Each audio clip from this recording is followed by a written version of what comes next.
Welcome back to World Crisis Radio.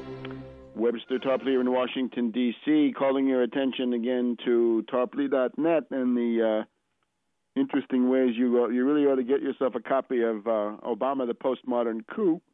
If you don't have one already, that has the entire collection of essays that I wrote in the first half of 2008 trying to stop Obama from seizing power. That compares quite favorably with many others, and a lot of the terms. Right? You've got books now about Obama as a Manchurian candidate.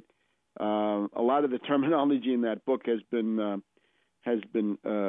copied by many other writers of various types, some right-wingers, some otherwise, and that Obama has betrayed you. So it's time to dump Obama, but it's also time to understand how you were duped and the mechanisms of the postmodern coup, the astroturfing and so forth that's described in the book is something you got to be aware of, because this is the way that they'll be coming at you again and again and again. The Tea Party, a very good example of a repeat performance with different ideological content, but also serving ruling class interests. Now, Assange is now operating from the Georgian mansion at Ellingham Hall, protected by his friend Vaughan Smith, the former officer of the British Grenadier Guards, with what looks like pretty strong intelligence connections into the British establishment. He's basking in the admiration of Michael Moore and Banker Jagger and all the rest of them. Think about what this has done, right? It has set up the situation where the Internet can now be raided, shut down under the U.S. Espionage Act of 1917. Very hard to rehabilitate that odious piece of legislation. It was passed the last time we had a pedantic Wall Street puppet professor from the Democratic Party as president. That would be Woodrow Wilson. And that was used to put thousands and thousands of people in jail then in the worst human rights emergency of the 20th century in the United States, by far, worse than anything that happened during Vietnam, worse than Bush-Cheney, and so on down the line. That's what we've come to there.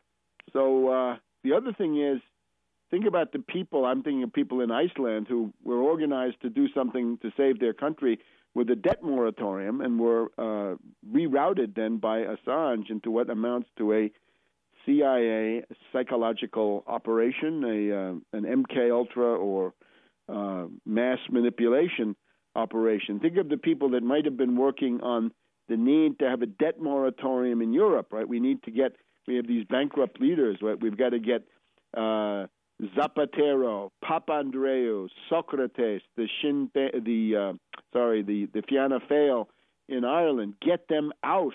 There has to be a debt freeze. There has to be an equivalent of the Hoover moratorium, shut down on all international financial payments in Europe for 5 years or for the duration of the crisis. And then you've got to force either the European Central Bank or the national central banks to cough up 0% credit in large amounts to build the infrastructure projects and the science drivers that you're going to need to actually have an economic recovery.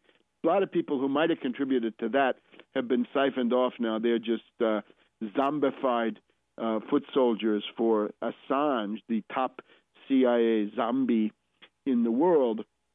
So that's all very bitter. But now let's look at where the zombie legions have failed.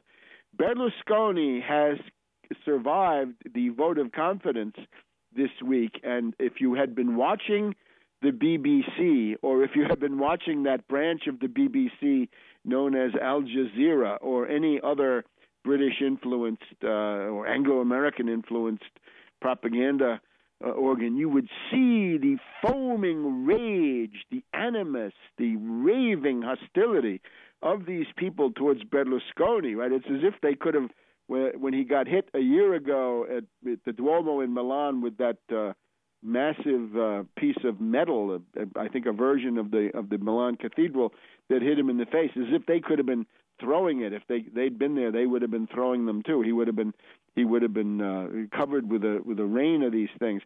So the British propaganda campaign against Berlusconi is overwhelming, And they based this on the role of Fini being the head of the official neo-fascist party, because that's what it was, who had been in Berlusconi's coalition, who now left it. And we know that Fini and his company had their envoys and their presence in Washington, D.C. to negotiate and coordinate with the State Department and with the various spook agencies here the details of an attempt to bring down the Italian government. And it has not worked. And we saw last week Ann Applebaum of the Washington Post in despair that what's wrong with our bloody character assassination machine today? We're not getting Putin the way we want to, and we can't even bring down Berlusconi. So he is survived by just a few votes. Now, maybe this could mean that it's Fini who will go into the dustbin